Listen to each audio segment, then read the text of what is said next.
कोशिश कर रहे हैं गुजरात, लेकिन उनकी पार नहीं पड़ रही, क्योंकि उनका रूट क्या है?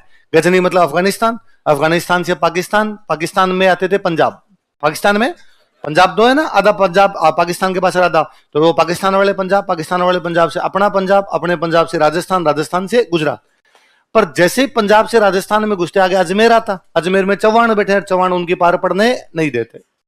तो इस बार गौरी ने दिमाग लगाया, उसने कहा अजमेर बाईपास करना है, अजमेर जाना ही नहीं, चौहानों की तरफ जाना ही नहीं।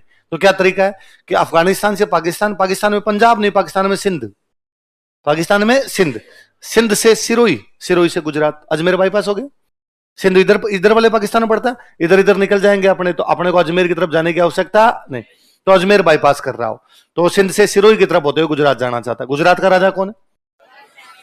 ये बच्चा है जिसकी मम्मी शासन संभाल रही है, नायिका देवी। क्या नाम है? ठीक वैसे जैसे कर्पूरी देवी संभालती है, ठीक वैसे जैसे क्रमावती संभालती है, पढ़ा था हमने। तो शासन कौन संभाल रही थी? नायिका देवी। किसकी माता है? मूलराज सगड़ी। जानती थी कि अपनी सेना कम और गौरी की सेना ज्यादा है, इसलिए अपने सीधे सीधे पार पड़ेगी नहीं। तो जब भी सेना दुश्मन की ज्यादा लड़ने का तरीका, पहाड़ अच्छे होते हैं, इसलिए कहा पहाड़ों में जाके लड़ना चाहिए। गुजरात की बाउंड्री अपने आबू से शुरू होती, तो उसको लगा अपने को आबू के पहाड़ों में लड़ना चाहिए। आबू के पहाड़ों में गांव, उस गांव का नाम क्या है? तो नायिका देवी अपनी सेना लेके कहां पर आ गई? काइंद्रा। वो यह भी जानती है कि अपने को आस पड़ोस के राजाओं से सहायता लेनी चाहिए। गुजरात के टच में लगते हैं पाली, जालोर, सिरोही। कौन कौन लगते हैं? तब पाली नहीं था, तब राज्य होता नाडोल। कौन सा था?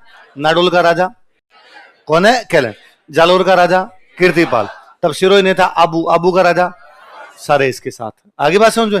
नायिका देवी गौरी को ढंग से कूटती है, गौरी को हराती है। लिखो, इस युद्ध में नायिका देवी ने गौरी को हरा दिया था। फाइनली गौरी को समझ में आ गया कि इस रूट से भी अपनी पार पड़ेगी नहीं, तो वो दोबारा आता है पंजाब वाले रूट से और आगे बठिंडा पे कब्जा करता है। कहां कब्जा? अब की बार उसका दिमाग दूसरी प्रकार से काम कर रहा है। इस बार वो ये सोच रहे हैं कि अपने उधर से आते हैं, वहां से घुसते हैं अपने, वहां से घुसने के बाद पंजाब, पंजाब से हरियाणा, हरियाणा से दिल्ली चलते हैं, गुजरात नहीं चलते। कहां चलते हैं? दिल्ली। तो पहले कब्जा कहां करते हैं? दिल्ली।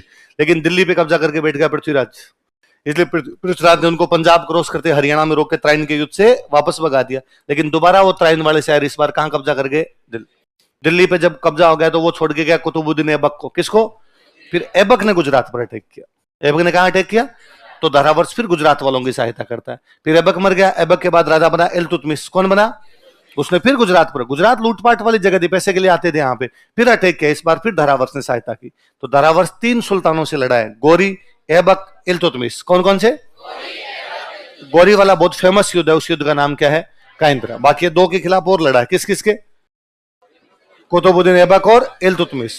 कौन कौन? तो बताओ देखे। किसकी सहायता कर रहा है इनके खिलाफ? गुजरात की। किसकी सहायता कर रहा है? लिखो, कुतुबुद्दीन ऐबक तथा इल्तुतमिश के आक्रमणों के दौरान, during attacks of Qutbuddin Aibak and Iltutmish,